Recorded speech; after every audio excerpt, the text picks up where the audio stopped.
What's good, family? Welcome back to Relationship Wise. This is episode, I don't know, was it 17?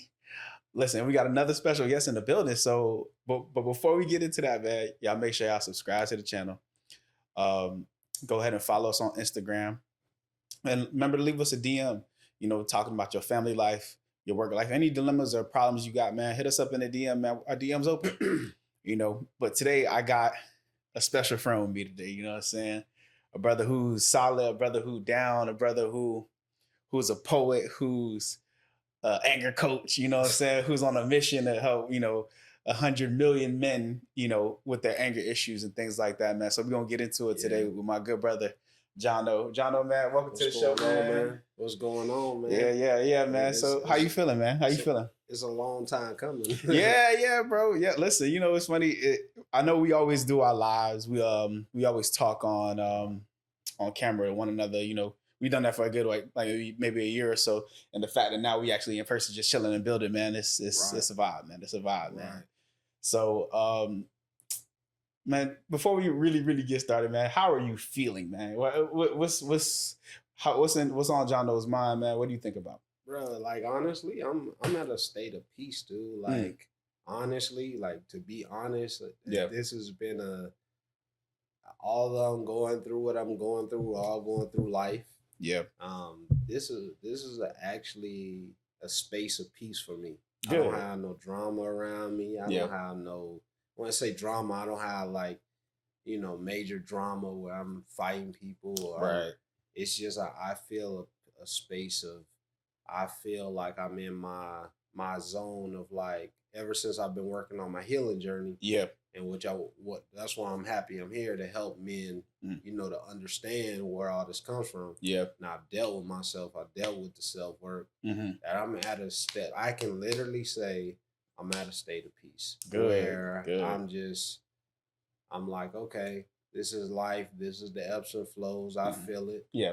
But I'm not freaking out over every little thing. I'm not anxious over every little thing. What's supposed to come is going to come. Right.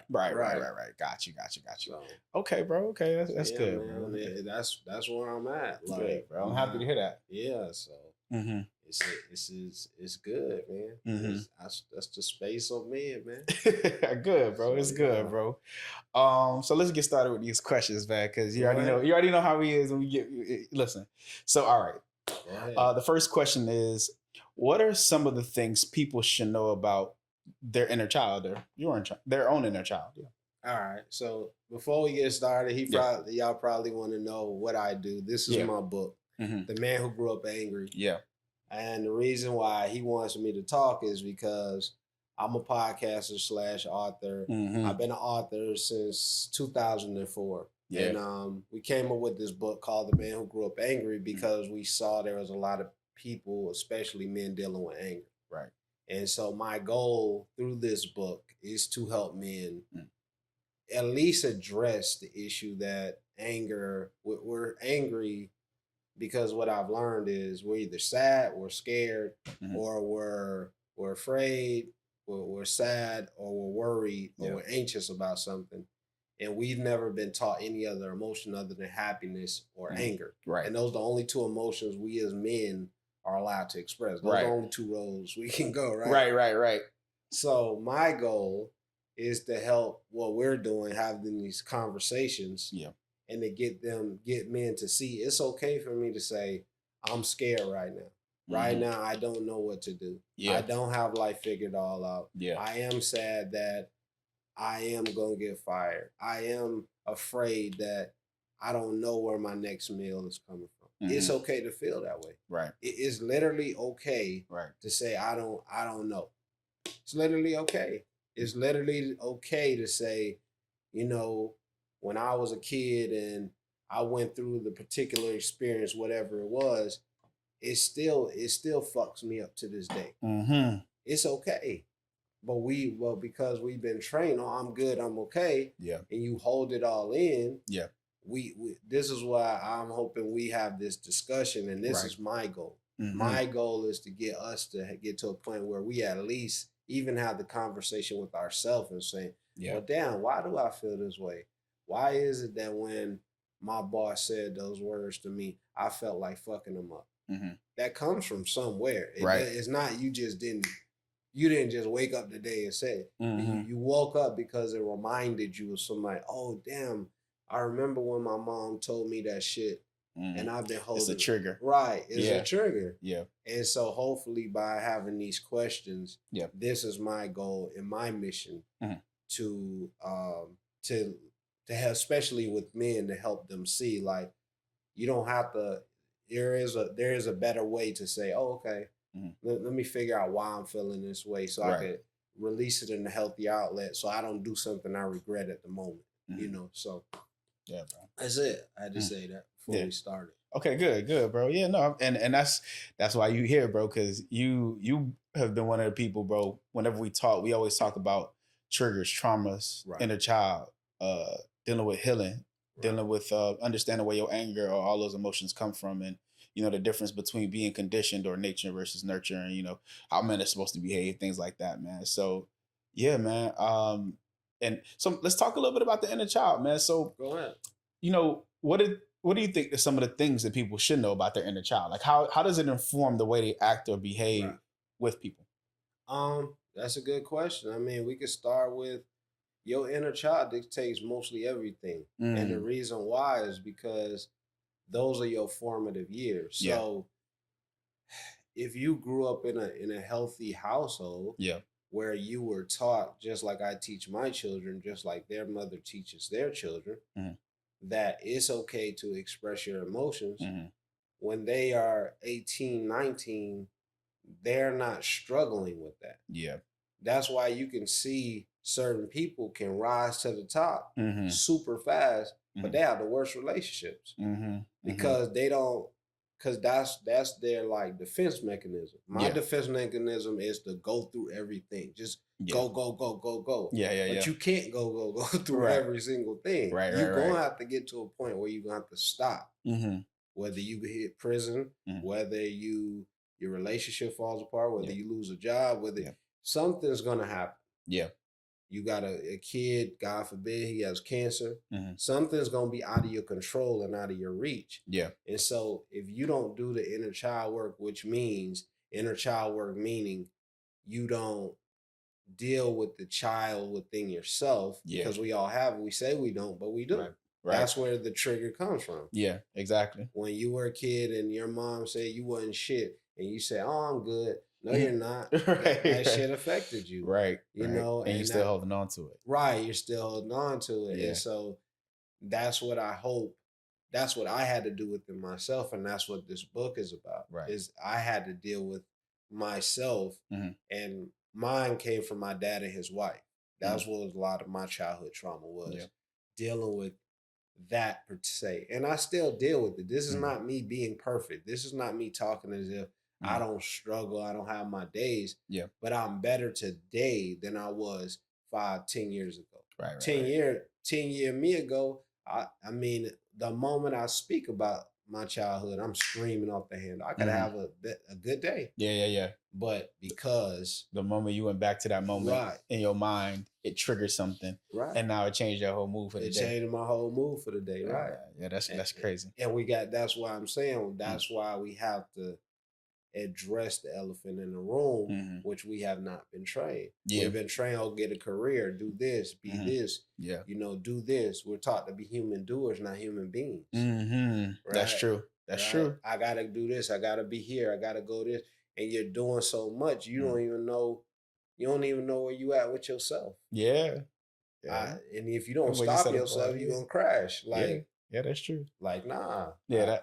Why do I want to do this? Why do I really want to do this? You don't even know. You're just doing it because you're hiding from something. I had to learn that instead of me, I didn't mean to cut you off. No. Go ahead. No, you got it. I had to learn the best thing I could do was instead of me waiting, because this is how I piece it together.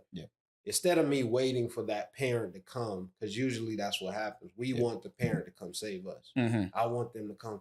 man, they would have said, that's where it all comes from. Yeah. If they would have said this, if they would have done this, if let's say you was my father, if Terrell would have been Terrell, that fuck nigga, like that's where it all comes from. I'm just being real. That's how we express it. That's fair. And I think I agree with you, bro. You know, a lot of times, bro, because of our scenario and our environments, man, we create this victim mindset, bro. And a lot of times we do this. Like we say, because my parent wasn't this, I can't be this, or I'm not gonna ever forgive them or let it go. And it's like you actually holding on to that pain and that grief for yourself, not realizing it's hurting you more than it's hurting them. You know what I'm saying? So that's important. You know what I'm saying? And funny enough, that's what really the concept of healing and growth comes from, is that inner child, bro. It's knowing, like, when you're that growth that we're talking about is that inner child growing up, because that inner child always has the tendency to want to be, you know, a 4-year-old instead of becoming, you know, a teenager or a young man or a young woman. You know what I'm saying? So yeah, man, it's important. Right. That's important. And that's why I say, like, that's why I feel it is necessary to have the discussion, open the discussion. Yeah. Not so much, I don't want to be the person to tell people what to do. This is how you heal, or you need to do. I don't do that shit. I feel like that's actually, I feel that's the worst thing you can do. I feel like that's where people shut down. Yeah. They push back. I just want to be the person to say, look, let's just have the conversation. So maybe you didn't see this from this point of view. Yeah. This is why you feel stuck. Oh damn, I didn't see. I know. So would you say, like, you think that a lot of people approach healing like there's a one size fits all, or one dimensional? Right. If you don't go to therapy like this, then that's not necessarily true. Yeah. It is not a one like, for some people, they literally have to go through what's called somatic. It's called somatic therapy. They can't go to a talking, sit down, and I think I've seen something about that. Yeah. Go ahead. I'm sorry. Go ahead. Yeah, somatic. I think it's called somatic. Don't quote me if I'm wrong. Yeah. But somatic is basically for the body. So some people's body literally holds on to the trauma so long that they can't even, it's in their body. Like they have to stomp it out. They have to, is ways in which like they have different methods. It's not just talking. That's important. It's just like when they was a kid and they saw their dad beating their mama ass, like that shit, they holding on to that shit. Yeah. You feel me? Yeah. They was molested. Like, that's some real shit. Like, but these are the themes, going back to what I'm talking about, when we don't talk about it, we say, oh, I'm good. No, you're not, bro. Right. You're not. That's why you still, it's certain things you can't let go. Right? It's certain things. Yeah, that's powerful. This is stuff I've been learning on my healing life. Oh, this is why I was doing this. This is why I was like acting like this. Yeah. This is why, you know, certain people say stuff. I'll be in the middle, like I say, I could be in the middle of having a great day. The moment I talk about this, bomb. That's important. I go left field. That's crazy, bro. And people would never know. Yeah. And they talking about me. Nobody, because I was the goofy dude. So you wouldn't know. Until that moment came, and it's like, oh, okay. Like, what the fuck you, like, where you come from? Right. I say, I'm giving my experience, and I'm giving my healing journey. And this is what I want men to see. Damn, my mom still, man, my dad, man, when he wasn't there, that shit really fucking hurt. Yeah. I know. Yeah. I know. Yeah. Yeah, that's important. Because you're human. You're not some fucking robot. You hurt. That shit hurt. It don't feel good with somebody who promised to be there. That shit doesn't feel good. Yeah, it don't. You feel me? Yeah. And that it doesn't feel good to be manipulated. It doesn't feel good to be gaslighted. It doesn't feel good to have somebody tell you you're wrong and criticize you every week and every that shit hurts. Right. And you could say, oh no, yes it does. Because if it didn't, you wouldn't go around people you feel. We wouldn't go around people who we feel recognize what we do right. Right. That's true. Listen, If I'm a rapper, I'm not gonna go to a fan base that says, Yeah. "Oh, you suck." Nah, you finna go places where you feel safe. You gonna go places where you feel like, you know, everybody gonna respect me. Yeah, yeah. Right. And funny enough, that kind of leads into my second question. So, okay, so I was gonna say, do you think people hold on to that trauma so that they can be victims, or does it make people feel safe? Both. It's Mm, both. It depends on the person. I yeah, think one thing I learned is there's two terminologies I learned in this lady. yep, She talks about domestic violence, and she says she brought up a good point. She says narcissists mm, and empaths are not, they're not born, they're created. okay, So in other words, like for people who don't know what a narcissist behavior is, hmm, narcissists is people who do things yeah, and everything is about them. hmm, Like, okay, I'm a parent. hmm, Now Terrell knows me as a parent. yeah, Now I don't go bragging to Terrell and say, "Hey Terrell, I'm a parent. I did." mm, That's hmm, what the fuck I'm supposed to do, right, right? But yeah, a narcissist, mm, that's what they do it for. Like mm. their whole mission, It's recognition. right? Mm, Because when they were children, they probably weren't nurtured. They probably weren't. mm. So they made up this thing like, okay, I'm gonna make everything about myself. And the Ah, empath, on the other hand, is the opposite, where it's like I have to feel people's energy, and it's like they're like people pleasers. It's mm-hmm, like it's a whole nother word. I mean, I learned a lot of these terminologies going on my healing journey, mm-hmm, but I dealt with a lot of narcissism growing up. mm-hmm, And so there are people who literally learned helplessness, no mm. different than we can get into black history, but Yeah, learned helplessness, and you learn this behavior. It's a mhm, learned behavior, yeah, just like anything else, and you hold on to this thing. mhm, My mom didn't do this, yeah, my dad didn't do this, mhm, and you hold on to that. right, And you hold on to that for your life, and instead of you coming to grips, and this is why I talk about inner child work, yeah, because I can do all these things. I can do the best podcast, I can have a million views, mhm, but if I don't deal with that shit, yeah, it you're still gonna come back to that person within yourself yeah, that still hurt. That's just the bottom mm, line. yeah, yeah, yeah, yeah, and that's fair. Learn helplessness, all that Mhm, shit, man. People play victim, like yeah. that's some real shit, man. Okay, so you was about to go there, but let's go there just for a Okay, moment, go bro. ahead. About black people and learned helplessness, because Okay. I think that's one of the biggest problems we got in our Right, community, right. bro. Go Like ahead. we have this thing where because of racism, We and have I a mean savior racism is a thing. complex. So again, We have a savior complex. yeah, we do, we definitely got a savior complex where we want um white people or other people just to Right. come and help us and solve our problems. Granted, I get that a lot of the problems that we have come from racism, white supremacy, et cetera, et cetera, et cetera. We can Right. definitely go down that rabbit hole. Right. But talk to me about how to help people not be so full of Right. learned helplessness.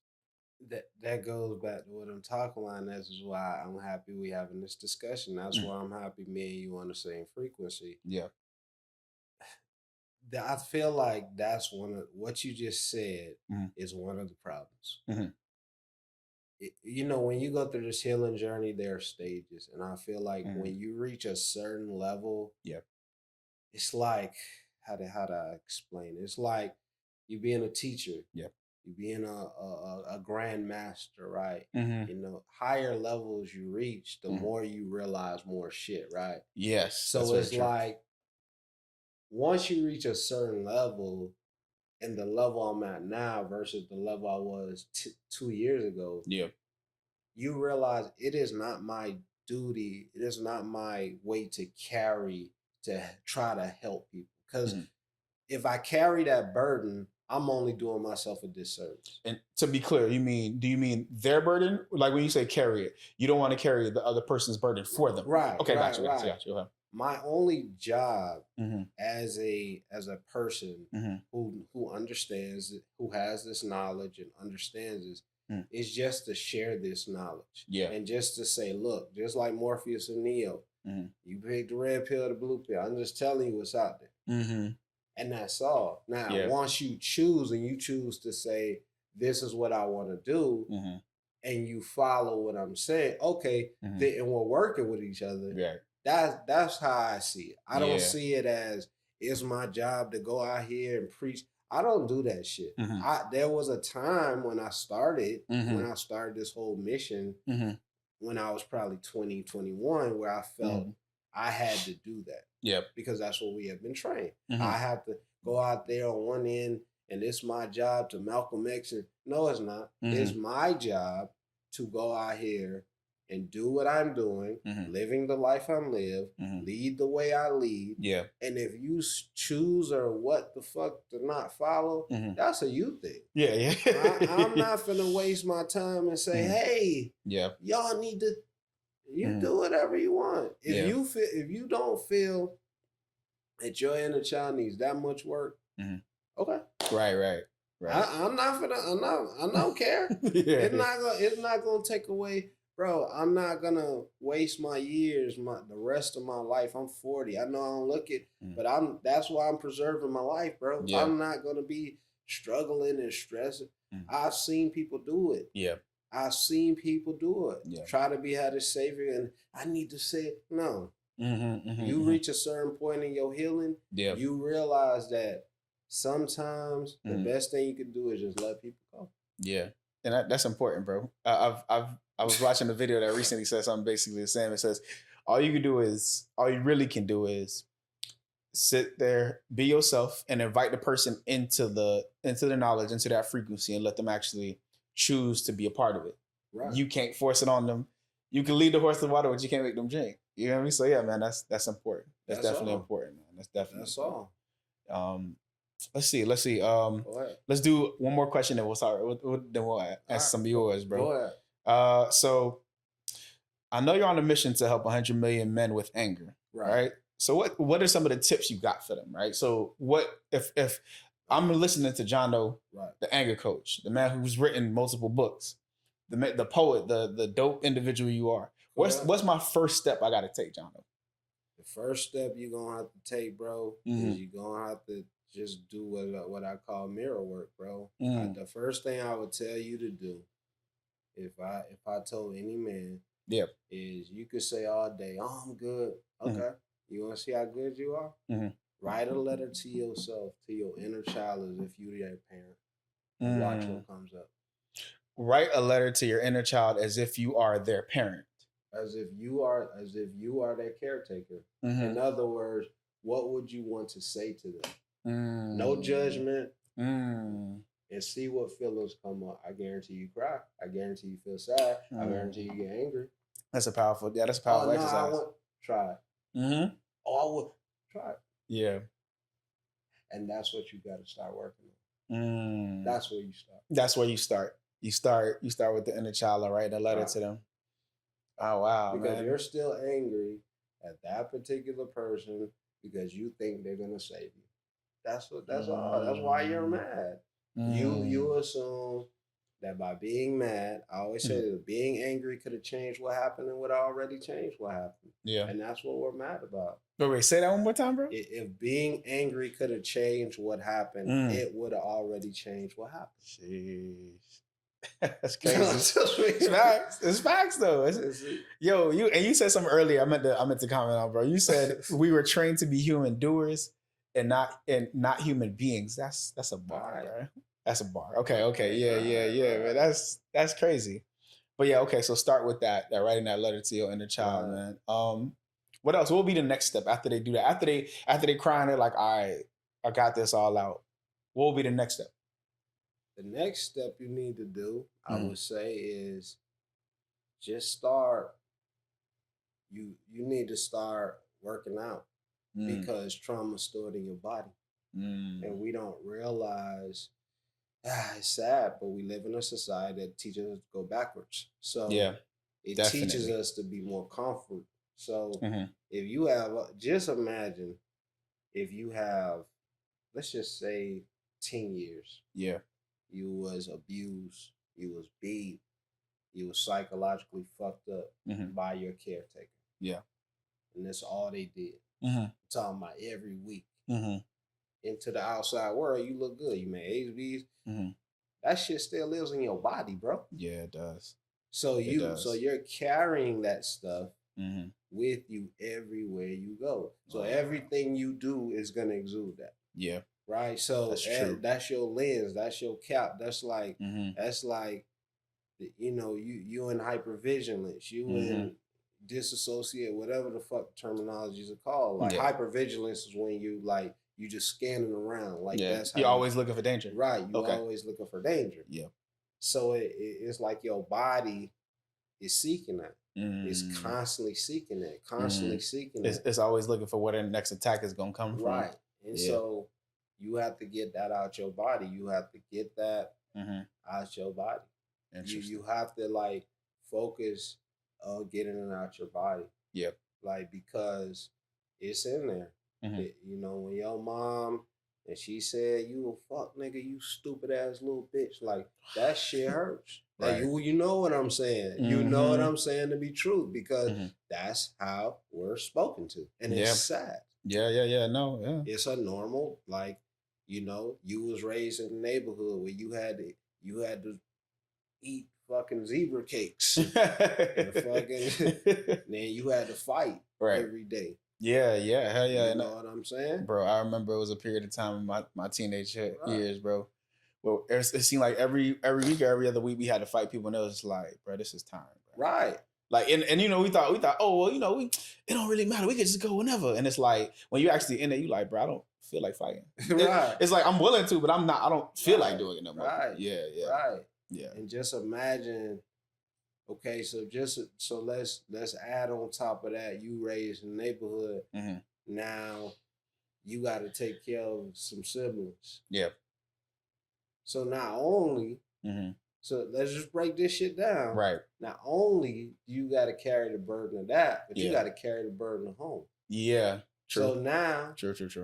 Just imagine how much weight, emotional weight is on you. Yeah. How much mental strain is on you. Yeah. That's why dudes be smoking so much weed because you can't, your body literally can't. And just imagine you being a child. Mm-hmm. Feel me? Yeah. I can see it. Now you walking around being a child. Now you walking through the hood with fiends. Like, they chasing you. Like, that shit, like, there ain't no way you can. Yeah, there's no way you could actually fully just heal from it and just be all right. That trauma's still in there somewhere, man. It gotta be. Right. That only makes sense, bro. Right. That only makes sense. Right. Yeah, man, that's crazy. All right, bro, you gonna start with your questions? Yeah, man. And then the last one I would say is third tip, please. If I were to give them anything, man, just start reaffirming yourself, bro. Like act as if you your parent. What would you want if you knew you was your parent of your inner child? Yeah. What would you want them to do and say? Yeah. That's what I have to remind myself every day. What would I want to say to him? Yeah. And that's what I say to him. Mm-hmm. If I know I don't want him to say, if he did the best he could do today, and I don't want him to say, you don't want your parents saying, oh, you little dumbass, you would want him to say, man, you did the best you could. I'm proud of you. We'll get him tomorrow. Yeah. And that's what I do. I write down. I celebrate myself every day. That's powerful. Even if it's one thing, two things. A lot of us, we so in the habit of we've been taught down to ourselves. We taught down on ourselves. So now it's no different than slavery. Slave master did what they did to us. Now we start doing to ourselves. Guess what we do it to our children? Then guess what? Our children do it to someone else. Then the children do it to them. And it's just a cycle. It's just a pattern. Yeah. And you got to be consciously aware within yourself. Oh shit, you're repeating the pattern. You're repeating the pattern. Yeah. I can't break the cycle if I'm still repeating it. Yeah. You know what I'm saying? So that's true. That's hella true, bro. Damn, that's true. Yeah, man. And we definitely got to be careful not to pass that down onto the next generation, bro. And it seems like it is. It's gonna happen to some degree, but for the rest of us, like I hope that we just more aware of what we're doing, and you know what I'm saying, just being more mindful that we should, take our time with it. So yeah. Right. Yeah. All right, bro. You ready? Yeah, I'm ready. Whenever you're ready. First question. I'm gonna let you choose after that. Okay. Did you experience any significant losses, such as death of a loved one during your childhood? So Actually, yeah, I think I want to say around age 8, 9, or 10, I lost my uncle, Mm. Uncle James. Rest in peace, to Uncle James. Funny enough, he had a ex-con, I believe, living with him. And I guess he was helping the guy get back on his feet, this, that, and the third. And the guy ended up like stabbing him. I guess they had got into a disagreement. And I feel like that was one of my first early brushes with the concept of death. And ever since then, fam, I've developed a healthy both fear, respect, and admiration for death in a sense. Right. Or I said both, but that's three things. So like I respect, like, okay, cool, someday we all gonna die. So at an early age, I accepted that. And then the second part of that, I guess, is um I know that because of that, I really just have to live. And I think I guess the fear is like, okay, now I gotta live and make sure I do something purposeful while I'm here. You know what I'm saying? Like I always, from not maybe not right then and there, it's sunk in, but like eventually I was like, yeah, no, I gotta make sure that whatever I do in my life, it gotta have purpose in it, man. So Right. yeah, Right. that'll definitely be what I learned. Right. What about you, bro? Any death Yeah, to a man. close loved one? Yeah, man. I used to go to funerals a lot, and Sheesh. it wasn't even like I was. I mean, we can get into the organized religion thing. Hmm. I think Yeah, yeah, we can talk about it. I really feel as though, I don't disrespect anybody who follows, Hmm. any religion, but I feel like especially with Christianity, I think it does put a lot of emphasis on that, and Hmm. not like in a good way. Yeah. Yeah, you say it, but if you go into funerals every, you know, and Hmm. you seeing people die, like you like, dude, what is this like? Yeah. But you Yeah. say hallelujah, no, and not no Mhm. disrespect to anybody, but I just find it like if you look at like tribes in Africa, when they celebrate death, they celebrate the person's life. It's Yeah. not a morbid thing. Yeah. It's not a oh my gosh, the person's gone. It's not Mhm. people crying. They like literally it's like they It's a were celebration of right, life. Yeah. right. It's a different mentality. It's a Yeah. different world. Yeah. It's definitely a different way to And it interpret affects reality. you differently, Yeah. those people differently than over here. Like over here, we're taught, oh, it's sad, and this, and da da Mhm. da da da da, da, and Yeah. we don't, that type of thing. Hmm. So like those type of things hit you, like Yeah. Yeah. That's true. I could agree with that. I think a lot of times, especially within religion, man, they do focus a lot on death and like you're gonna have the best things after you die. And it's like I get it, but at the same time, like what about having a piece of that heaven here? I think I right, think that's the truer version of what we should be trying to seek for, strive for, right, because I mean, even biblically, they say the kingdom of heaven is within man. So right, if heaven is and partially within you, I would hope that we should seek it, while we're alive. right. All right, so let's see. Um, I guess the next question would be, so did you go through any significant life changes such as moving, changing schools during your childhood? Did I go through significant? Oh Life no. changes. What I did significantly experience was going. Um, my mom. I wrote it in the book. Hmm. My mom moved to Detroit, back to Detroit, Hmm. and I lived in Miami, Florida. So I've always lived in Miami, Yep. and I used to visit her um twice a year. So in the summer and then Christmas. Hmm. So I would see the difference in how people in the Midwest live versus down here. Hmm. It's a big difference. It's a big difference. It's day and night. Hmm. Like trauma up there and trauma down here is two different things. It's How like so? because up there, like for one, we have sun. Okay. So people don't understand like the sun really does affect you. Like It people does. can It does. people don't understand like sun really does affect you. And I know this because I drive trucks and I notice like if I'm in a colder state, Hmm. my mood changes. It takes a while, but it changes differently. Mm-hmm. So imagine you're living in an environment like Kansas City Mm-hmm. where people are in poverty. Mm-hmm. It's dark outside. Yeah. It's an open carry state. So now you got Mm-hmm. kids walking around with guns. Yeah. That affects everything. You got gangs around. So each corner you go, Mm. there's a there's trouble waiting on the other corner. Yeah. Yeah. You got fiends walking around like zombies on certain cases with certain, and that's a regular thing for certain people to Mm. just see that. Mm-hmm. Imagine you a 4-year-old and that's what you see. Mm. You go up there, it's boarded up houses. Just Yeah. it's day and night, man. It's not the same. Mm-hmm. Yeah. And so these are the kind of people, that I hope to, who've been raised Impact. in those kind of neighborhoods Yeah. to influence to help them and Mm-hmm. see some sort of light with childhood trauma. Right. Because it's rough up there, man. It's rough. It's real bad. Like, Yeah. so to come back and see that, you see the difference Mm-hmm. growing up, because I saw it all my life. I saw it from age 6 all the way to 18.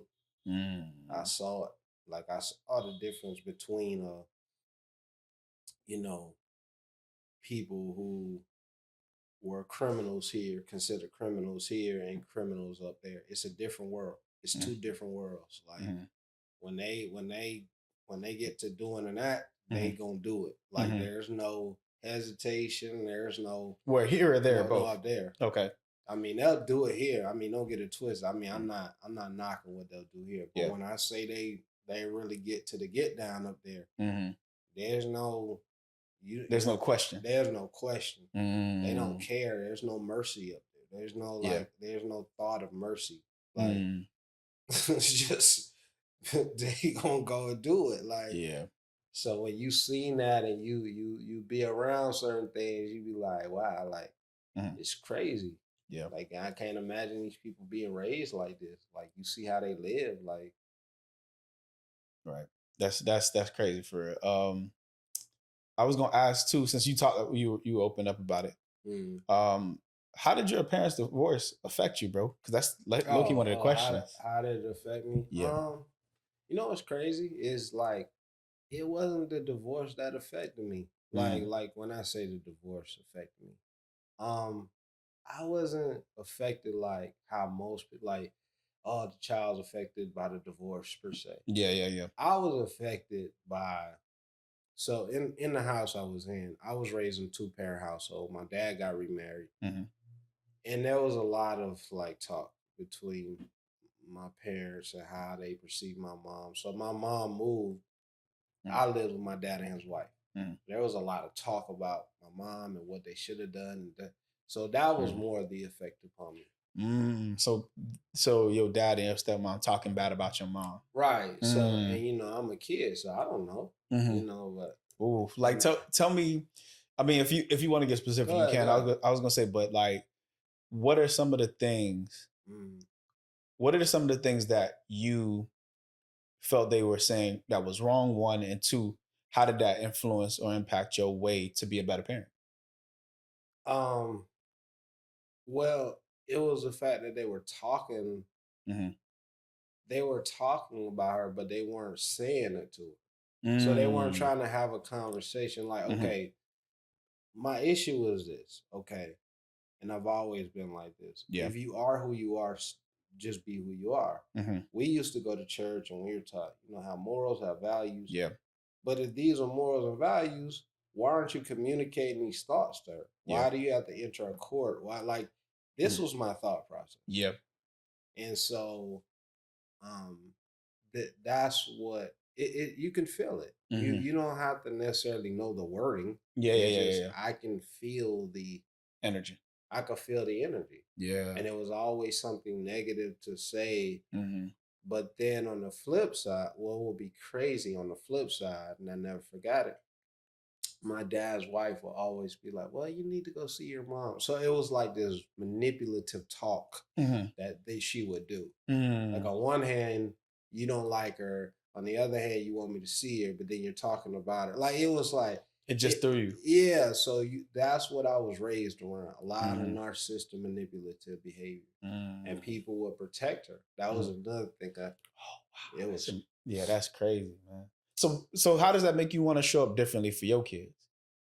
I'm just straight up honest. Yeah, so you're more open. I You're way don't more I open. don't lie to my kids. Yeah. I don't do that whole. If my kids ask me a question, I tell them Mhm. in a way that's effective, Mhm. in a way that they understand. Yeah. If they ask me a question, I don't lie. I don't say, they'll feel it. I Mhm. say, look, right now, I don't feel it's the age.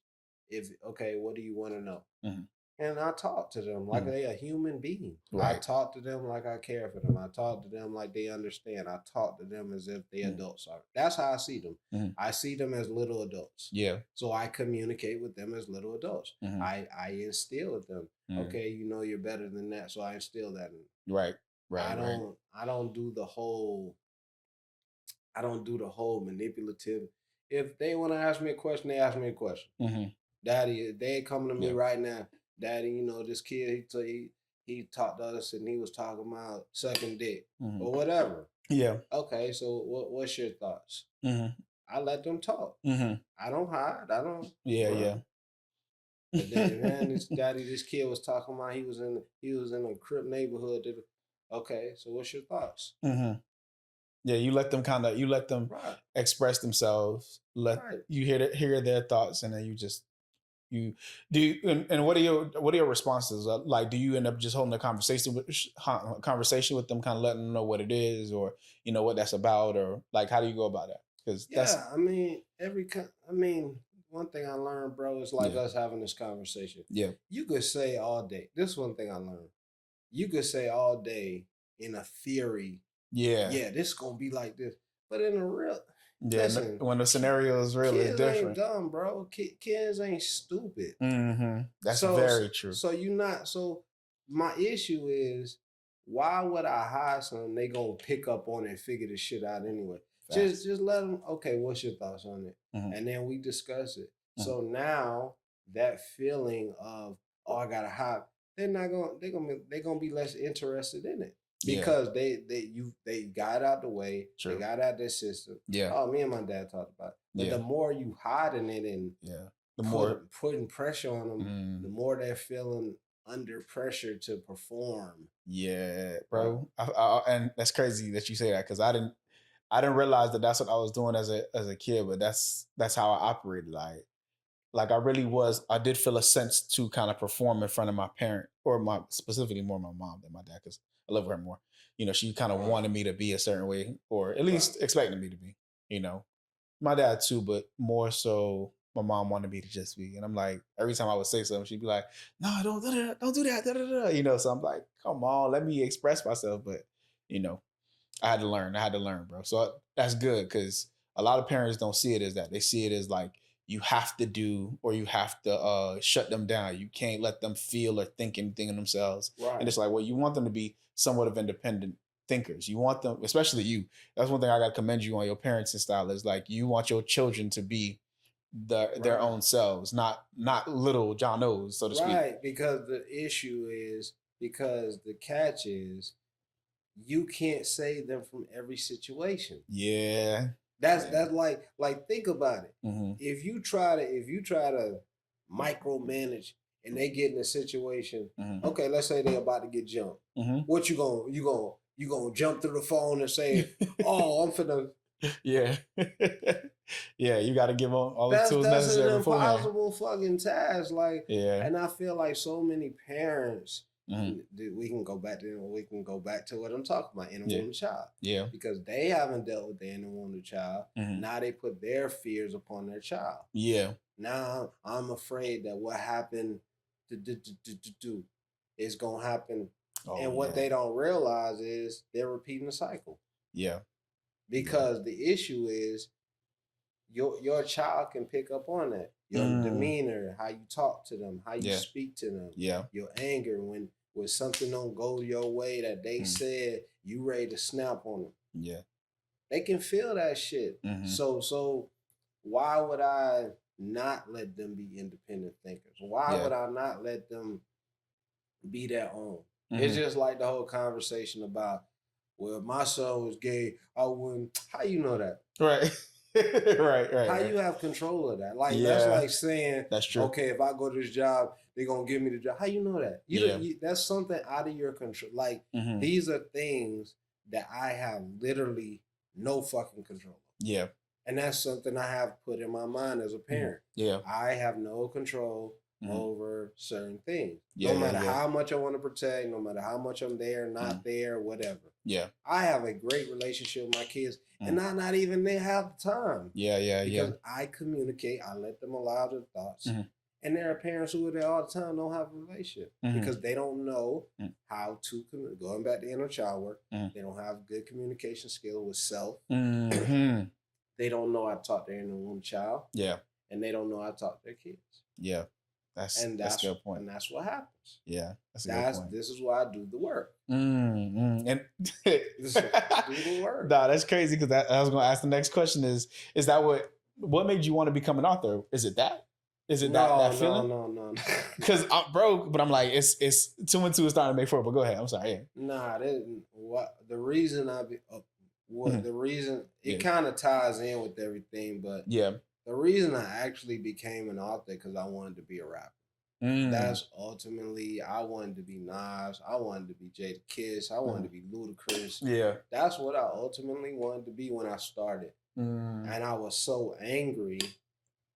Like, okay, what happened was, to give you the transition. When I was 18, I graduated, and I sat the bench all 3 years. And I held on to that. I don't know why I held on. Wait. I'm sorry. Repeat that one more time. You play football and you want to, okay. I sat the bench all 3 years. Okay. So I was 10th grade, 11th grade, 12th grade. Okay. I sat the bench. So I was angry about it, plus what I was going through with my dad's wife. And so I was on this like mission to say, I want to prove this bitch wrong. Like that's how my mind was set. Yeah. And so it led me on this path. At first, I wanted to run track. I wanted to go to the Olympics. And so I met my homeboy. His name was Delano. He let me write. I wanted to be a rapper first. And then I was just writing one day. Yeah. It was never like, oh, yeah, I want to it wasn't like that. And I started writing, and some people were like, oh, you could write. This is when I first started. Yeah. So then they were like, we'll take you to this professor. And that met me, this professor, his name was David. And he's like, all right. He read some of my stuff. He said, all right, come in tomorrow. We'll start tomorrow. Come in early. Yeah. So, okay. Came in. Yeah. I was 19. And he's like, all right, he said, write me something. I wrote it. And he started showing me. Hey, why you write like this instead of like this? Why you can't? Well, you good here, but you're not good here. Try this. And he would just give me little pointers. Yeah. He wasn't that type of. Oh man, he would just show me little things. Yeah. And one of the things he told me when we finished was, now you got to find your voice. And that's what was the hardest thing for me to do, because it was like, man, you're trying to be like this and say this like this. Yeah. But you're not finding your voice. Yeah. And when I found my voice, I just took off. I figured it out. And I was like, oh, I got this thing. I got this shit in the bag. Right. And what made me realize I had it was when I realized I could perform in front of anybody. When I realized I can go in front of a gang. I can go in a gang neighborhood perform. I can go in a church. I could do this. I could go here. I was like, oh, this shit fun now. Yeah. Once I had that, once I saw that, I was like, oh, this shit fun now. Right. And that's what made me want to be an author. And then this mission came about from me when people came to me with questions. This wasn't even an original mission. We were just trying to figure out, okay, where are we going to go with the business? And people were just like, I was doing a book tour. The first book tour I did was about the 99 random questions. Yeah. And boom, we did the 99 random questions. And people were I was telling them about the next book idea, and this was the book. And they were like, I got a problem with anger, and Yeah, anger started to become right, more and more and up more then and more. Yeah. and that's what happened, and That's interesting, bro. that's what happened. Yeah, That's how this mission came up, yeah, and I yeah, stuck yeah. with it, and I just stuck with it, and it's been since January 2023, and I ain't stopped. I Yeah. just kept going, no matter what. I would send a post, do something every single day to keep it going and keep the talks and keep this and keep the videos, and that's been my mission ever since. Yeah. I mean, we got other stuff, but this is like this is one of the main focuses. Right. Yeah. That's important, bro. That's important, bro. Dang, man. So talk to me about anger management tips, then, bro. Like, because, bro, like, listen, you taught me to ask questions, bro. I'm here. Okay. I'm here. So let's get it. So, like, okay, What?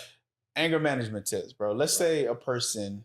Let me just use myself. So recently, we talked a little bit about what I'm going through, whatever, and I find myself going in and out of like spurts of like anger and sadness and then anger and sad. So, what would be some of the tips you could tell me about? Maybe not so much focusing on the past, but trying to look towards the future. Okay. So one of the things I would say is life is ebbs and flows, bro. Yeah, that's true. And so if you feel in a certain way at a certain moment, think of it like you run a race, right? If you're about to run a race, before the race, what do you feel afraid? Yeah, anxious. If you're about to get into a fight, you could have practiced for the fight. Yeah. But you're going to feel afraid. That just comes with it. And I think sometimes we think it's something, this goes back to what I'm talking about. Yeah. We feel there's something wrong with the emotions that we're feeling because we've been taught that emotions are wrong. That's it. That's true. That is very true. So I think that's the biggest struggle. That's very like true. Just learning how to accept that it's okay for me to be sad. What am I sad about? Am I sad that I'm about to lose my job? That I feel like I'm losing my job? Am I sad that I can't be a provider? Like that's a real emotion. Yeah. I'm not always tough. I'm not the warrior. The real warrior understands that he's gonna feel that way. Yeah. That's true. It's just how do I process what I'm going through? Yeah. Whether you got to write it out, I'm feeling sad because this reminds me, going back to the inner child work, this reminds me of the time my dad said I wasn't shit. Oh, now it's clicking. Yeah. Now I know why I'm feeling like shit. Yeah. Now I know why I feel the way I feel about what I feel. Yeah. And so now it starts clicking. Now, what do I do in this moment? Okay, right now I have no control over that. But you know what I'm gonna do? I'm gonna go work out. I'm gonna go sit down. Maybe I need rest. Yeah. I'm gonna go, spend time with my wife. I'm gonna go on dinner. Whatever your thing is. I'm gonna go play. I play Pac-Man. That should be fun to me. Right now, I'm just gonna play Pac-Man. Yeah. I'll watch some Country Wayne skits and just get out of my head right now. Yeah. And we all go. That's why I do this work, is to show me there's nothing wrong with the feeling. With the feeling, yeah. The problem is, like, going back to what I said. We've been conditioned. Oh, it'd be tough all the time. How the fuck you gonna be tough? Yeah, you gonna be tough all the time? Yeah, you can't be. You can't. You're gonna break. Yeah, you're going back to being a human doer instead of a human being. Right. Yeah, that's true. And so that's the advice. Like, accepting the fact that it is what it is. There's nothing. There's just certain shit I have no control of. I have no control that what happened. Yeah, true. I did the best I could. Yeah, I let it go. And I've been through situations like this prior, and that's one of the things I have to remind myself. Yeah, I've been through situations like this prior. I'll figure it out. And it may not seem like it in the moment because you in the moment of like, but if you really just calm yourself down and just, okay, maybe I need to talk to a friend. Maybe I need to try to X, Y, and Z, whatever thing is. Yeah. Fair. Okay. What about anger tips in general, like let's say there's a person who, because of their inner child, or they lacked the ability to do all the inner child work until they saw this. You feel me? Okay. um, you know, and they find themselves constantly being angry or constantly being upset. Um, would you tell them to go ahead and start with the journaling, start with the, like, would you tell them to maybe even go to anger management or seek Right. a therapist? Like, what were you start, how have them Well, start? first of all, it depends on who they are, where they're at. Mm-hmm. Um, it depends on where they're at, but I'm Mm-hmm. always going back to the first tip, right? Mm-hmm. A letter to Yes, your sir. inner child Mm-hmm. and see what comes up. Where is that coming from? Yeah. The reason why I say that is because you'll start to see like Mm-hmm. you're not over. You think, oh, Mm-hmm. I'm over this thing. No, you're not. Mm-hmm. Because you wouldn't get angry. You Mm-hmm. wouldn't be triggered. Secondly, Mm-hmm. they may be under condition. I don't know. This goes back to psychology and psychiatry, being people who's in that field. Yep. Are they bipolar? Are they schizophrenia? Mm-hmm. Are they narcissists? Are Mm-hmm. they Other personalities, or right? Do they have a personality disorder? Yeah. There's a lot of factors like what's their condition, like Mm-hmm. what what environments are they in? Are they in a Mm. toxic relationship? That's important. Are That they right in a there. toxic relationship? Are Yeah.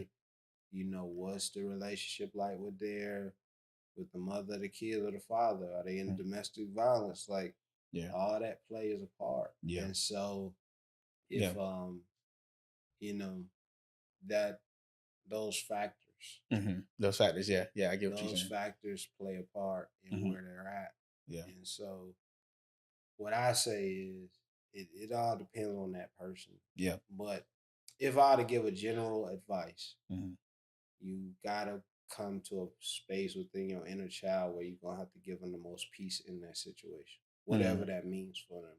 Mm-hmm. What does peace mean for them? What does peace look like for them? What if peace means you should be fighting everybody physically, even though that ain't the best thing for your adult self in that moment. It depends on the situation Mm-hmm. because in certain situations that may have to be a thing. This Mm-hmm. goes back to what I'm talking about. Yeah. See, when people think of peace, Yeah. I just had this conversation with a lady. Mm-hmm. When people think of being blessed, they think of everything being like, oh my gosh. Working out. Yeah, like, it's like this idea. When people think of being peaceful with yourself, Mm-hmm. it means that there's this like tranquil of no problems. Like, Mm-hmm. oh my gosh, you're never. Sometimes, in order to have peace, you have to fight for it. Yeah, that's very true. So that means you may have to curse people out because They they keep keep invading your trying. peace. Yeah. And that's just a real thing. And it's Mm-hmm. sad. Like, I know we've been trained the opposite. Well, Mm-hmm. if you're going to be peaceful and you just say, no, it Yeah. does. No, no, no, no, no. It doesn't Yeah. work like that. Yeah. Because one thing I've learned, especially on this journey, Mm-hmm. when you're reaching a certain level, Yeah. you'll get to a certain level and you'll have people pulling, well, why you don't act like that no more? Or this and this. And you're like, dude, like, I don't have to be that like, Mm-hmm. and so those kind of people can be very dangerous Yeah. to you because now you're second guessing Mm-hmm. your own judgment and your Yeah. own self Yeah. of who you are. Yeah. Right? That's very I've true. come from a place of da da da da da da, and how far I've come, Mm-hmm. and now I'm scaling back because Yeah. I don't even have the. It's like I don't have the. It's like I'm in a padded room, Mm-hmm. Mm-hmm. and so you got to be mindful of that shit. Like on this journey, that's one of the hardest things I had to deal with myself is learning who stays, who doesn't, Mm. who's it. Like I don't always get a Terrell where it's easy to talk. Yeah. That's not an easy thing. Mm-hmm. But I know that Terrell's a factor because he keeps me on that path. Yeah. Okay, it's easy. Mm-hmm. But that's not always the case with everybody. And that's okay. That's true. That's okay. But Yeah. there are some people I know who talk loud as fuck. Mm-hmm. But they keep me at peace because I know that's not their intention. Mm-hmm. And I know there are people I've been around who talk nice, and they miserable as fuck. And you Yeah. got to keep Jesus. them away. Mm. You see, so it all depends. This goes Mm. back to what I'm talking about. That's why, going back to what we spoke about before, Yeah. I feel like our society says, well, one shoe fits all. Mm. That's not necessarily true. Yeah, yeah. Everything ain't one size fits all, Right. man. Everything ain't, and it Right. can't be. It shouldn't be. Right. Because if you're in a situation where you have to throw hands, I ain't gonna tell that person, oh, well, just stand there and take it. No. No. Yeah, that's bullshit. Hell If no. I'm sitting down and being peaceful and you want to come fuck up my peace just to be fucking it up, dude, I'm not gonna sit up here and allow to, okay, I'm gonna remove myself or something. Because Right. I'm not gonna sit here and entertain this shit. Yeah. Like, Yeah. And that's the point of healing.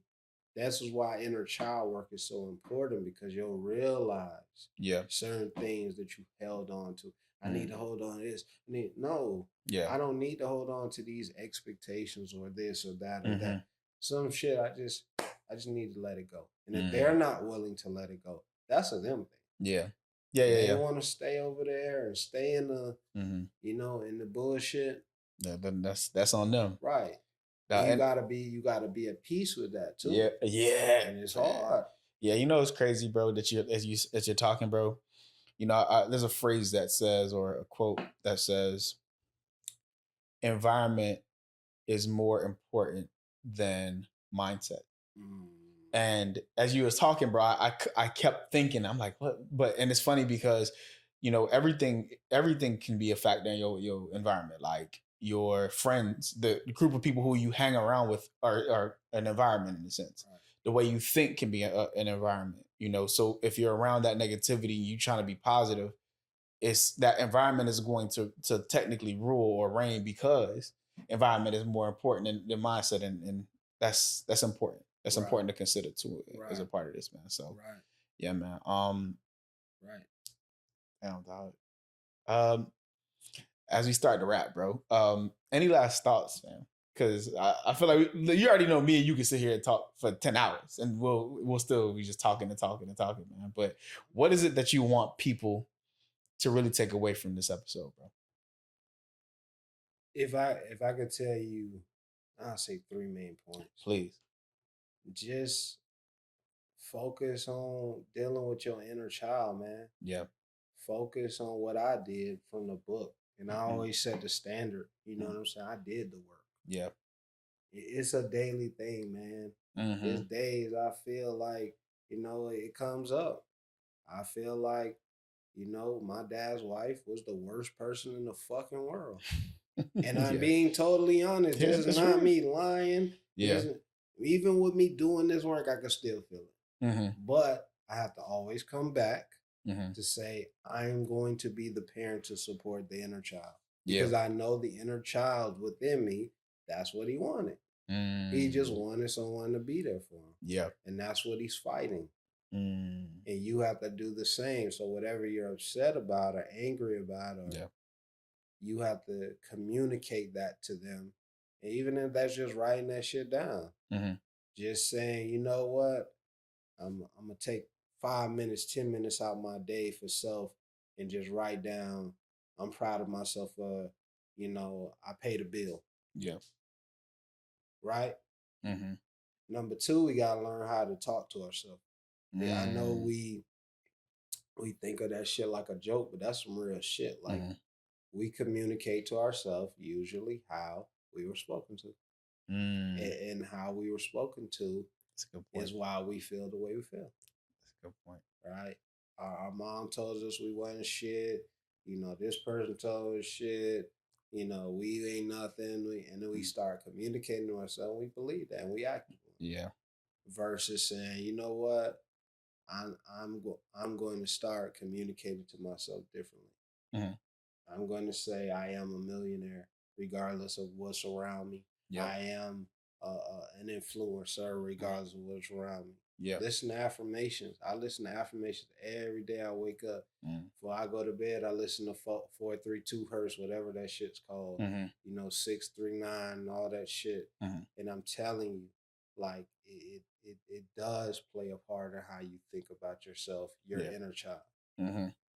And then you got to get to a place where you're at peace with your decisions. This is I think for me this is the hardest. Like Yeah. for us, I just say in general, Mhm. you have to get to a space where the decision you make for yourself. Let me Yeah. say this again. Is the decision you make for yourself. Mm. And it's tough. Yeah. That's true. Because your mom told you to do X, but you know to do Y.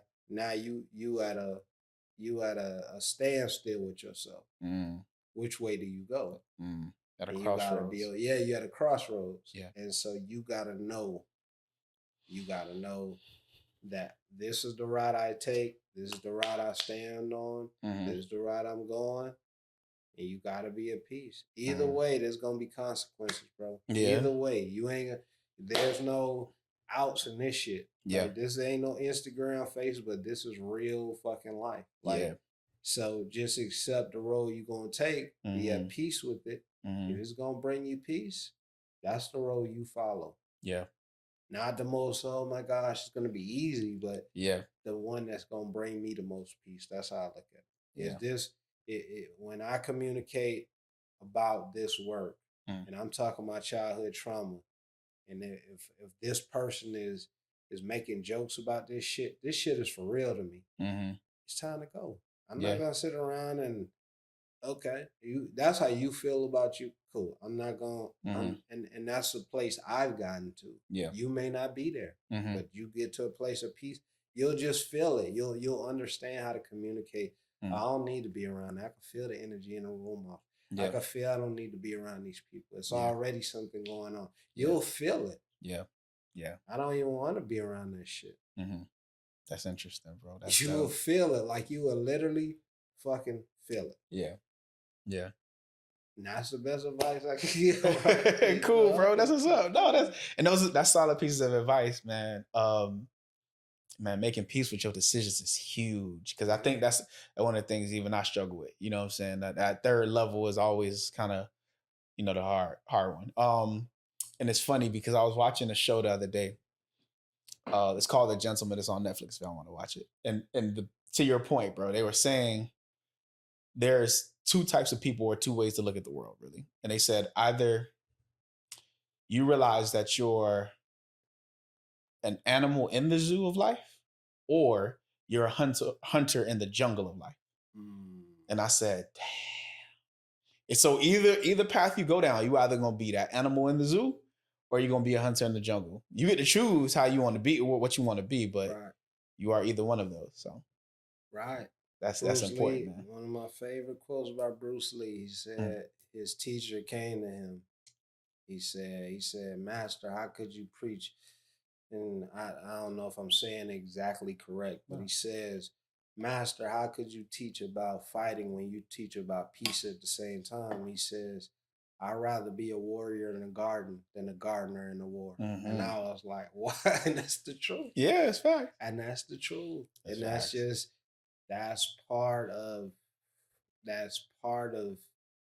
when you start elevating into the mental stratosphere, into the spiritual stratosphere of this work. Yep.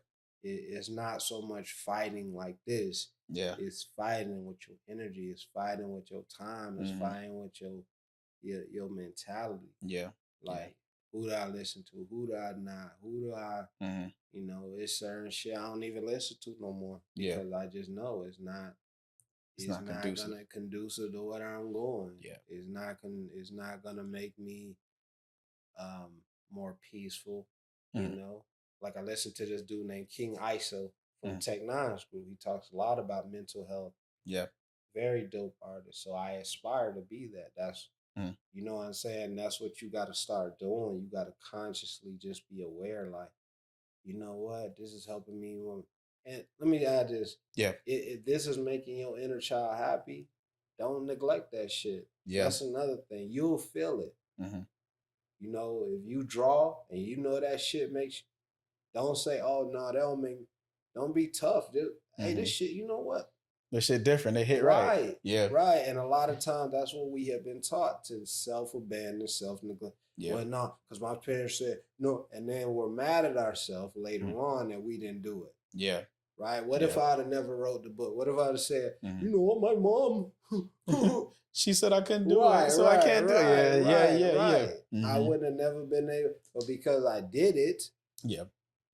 I got 3 other books after this. But I'm not Mhm. saying it to brag. I'm just saying it because my Mhm. inner child told me. No, they can Nah, talk that shit. They can fuck that. My dog is an author, man. right. Stop playing, man. So the point I'm making is Yeah. that's what you got to do for your inner child. Yeah. You'll feel it. Yeah. Man, I know I can fucking do tech. Yeah. And that's what he been wanting to do. Get on computers. Okay. And it make you feel that feeling. That passion, Oh that shit, drive. do it. Yeah. It may take you 5 fucking years. It don't matter. Just a lot of time we put these limits because our parent know. Mhm. Hey, it's somebody struggling who need to hear this 60 years old. Damn, I always wanted to do it. Do it. Yeah. Don't waste no more time. Facts. Become the parent to your inner child every day. That's facts. Yeah, man. That's facts. Even Picasso ain't right and make his first masterpiece till 50, man. So don't think you have to wait. Don't think it's it's a certain time. It's gonna come with its time, and you actually ready, man. So, man, Arthur John O, man, it's been a pleasure. Yeah, man. My brother, listen. The man who grew up angry, everywhere. I'll make sure to link it in the comments below. Y'all go get this. John O, man, it's always been a pleasure, dog. Yeah, man. We out. We out. Peace.